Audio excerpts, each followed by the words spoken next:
নমস্কাৰ বন্ধু বান্ধৱীসকল সকলোকে স্বাগতম জনাইছো এই চেনেলৰ অন্য এটা নতুন ভিডিঅ'লৈ। বন্ধু বান্ধৱীসকল আজি মই আপোনালোকক জনাবলৈ গৈ আছো জনপ্ৰিয় ধাৰাবাহিক কৃষ্ণসাক্ষী সম্পৰ্কে কিছু তথ্য।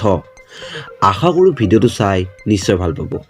তাৰ লগত আপোনালোকলৈ মাত্ৰ এটাই অনুৰোধ, আপোনালোকে যদি এতিয়াও এই চেনেলটো ছাবস্ক্ৰাইব কৰা নাই তেনেহ'লে এই চেনেলটো ছাবস্ক্ৰাইব কৰি কাষতে থকা বেল আইকনটো বজাই দিবলৈ একদমেই নাপাহৰিব।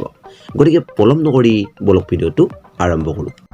বন্ধু বান্ধৱীসকল আপোনালোকে ইতিমধ্যে গম পাইছে যে কৃষ্ণসাক্ষী ধাৰাবাহিকখনৰ শ্বুটিঙৰ কাম সম্পূৰ্ণ শেষ হৈছে। গতিকে এই ধাৰাবাহিকখন আৰু মাত্ৰ কেইটামান এপিছডৰ পিছত শেষ হোৱাটো প্ৰায় নিশ্চিত। ইতিমধ্যে এই ধাৰাবাহিকখনে দৰ্শকৰ ব্যাপক সঁহাৰি লাভ কৰিবলৈ সক্ষম হৈছে আৰু সকলোৱে মৰমেৰে আদৰি লৈছে। আৰু এতিয়া এই ধাৰাবাহিকখন অন্ত হোৱাৰ গতিত।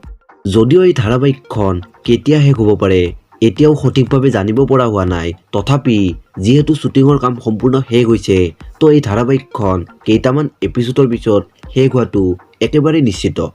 তো ভিডিঅ'টো যদি চাই ভাল পালে এটা লাইক কৰি দিয়ক। আৰু কৃষ্ণসাক্ষী ধাৰাবাহিকখন শেষ হ'লে আপোনাৰ কেনেকুৱা লাগিব পাৰে আপোনাৰ মতামত তলৰ কমেণ্ট বক্সত জনাই দিবলৈ একদমেই নাপাহৰিব। ধন্যবাদ।